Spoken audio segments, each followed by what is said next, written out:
സമൂഹത്തിൻ്റെ ഭാവി എന്ന് പറയുന്ന ആ സമൂഹത്തിൻ്റെ യുവജനങ്ങളുടെ ക്വാളിറ്റിയുമായിട്ടാണ് ബന്ധപ്പെട്ടിരിക്കുന്നത്. അതുകൊണ്ട് ലോകത്തിലെ ഏറ്റവും കൂടുതൽ യുവജനങ്ങളുള്ള രാജ്യമാണ് ഇന്ത്യ. നമ്മുടെ യുവജനങ്ങളെ ക്വാളിറ്റേറ്റീവ് ആക്കിയെടുക്കുന്നതിൽ ഒരു ക്രിറ്റിക്കലായിട്ടുള്ള ഒരു ആസ്പെക്റ്റ് എന്ന് പറയുന്നത് നമ്മുടെ പേരൻസിനെ ഒരുക്കിയെടുക്കുക എന്നുള്ളതാണ്. നമ്മൾ നമ്മുടെ പേരൻസിൻ്റെ മെൻ്റൽ ഹെൽത്തും ഇമോഷണൽ ഹെൽത്തും ഫിസിക്കൽ ഹെൽത്തും അവരുടെ കാഴ്ചപ്പാടുകളും അവരുടെ ചിന്താഗതികളും ഒക്കെയാണ് നമ്മുടെ ഈ സമൂഹത്തിലെ കുഞ്ഞുങ്ങളുടെ ക്വാളിറ്റിയായിട്ട് മാറുന്നത്.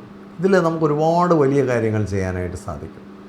നമുക്ക് എങ്ങനെയാണ് പേരൻസിനെ ഒരുക്കിയെടുക്കാൻ കഴിയും? നമ്മുടെയൊക്കെ മൈക്രോ ലെവൽ കമ്മ്യൂണിറ്റിയിൽ നമുക്ക് പേരൻറ്റിങ്ങിനെ പറ്റിയുള്ള ധാരാളം പ്രവർത്തനങ്ങളുണ്ടാകണം. മതസ്ഥാപനങ്ങളിൽ, അസോസിയേഷനുകളിൽ, ക്ലബ്ബുകളിൽ, നമ്മുടെ കൂട്ടങ്ങളിൽ, കൂട്ടായ്മകളിൽ ഒക്കെ എവിടെയെല്ലാം മനുഷ്യൻ കൂടുന്നു അവിടെയെല്ലാം പേരൻസിനെ കുറേ കൂടി ഒന്ന് ധൈര്യപ്പെടുത്താനും എക്യുപ്പ് ചെയ്യാനും എംപവർ ചെയ്യാനും ഒക്കെ ഒന്ന് ശ്രമിച്ചു കഴിഞ്ഞാൽ നമ്മുടെ സമൂഹത്തിൻ്റെ ഒരു മൊത്തമായ ക്വാളിറ്റിയിൽ വലിയ വ്യത്യാസം വരിക. അതിൻ്റെ ഏറ്റവും വലിയ ഗുണഭോക്താക്കളായി മാറാൻ പോകുന്നത് നമ്മുടെ സമൂഹത്തിലെ കുട്ടികളും യുവജനങ്ങളുമാണ്. തീർച്ചയായിട്ടും ഇതൊരു വലിയ ടാർഗറ്റായിട്ട് നമ്മൾ ഏറ്റെടുക്കേണ്ടതായിട്ടുണ്ട്. ആ ഒരു തിരിച്ചറിവിലേക്ക് നമ്മളൊന്ന് ഉയർന്നു വരേണ്ടതായിട്ടുണ്ട്. അതിനൊരു പരിശ്രമം നമുക്ക് അത്തരം പ്രവർത്തനങ്ങൾ സജീവമായി അതിൻ്റെ സാന്ദ്രത നമ്മുടെ സമൂഹത്തിൽ കൂടി വരട്ടെ.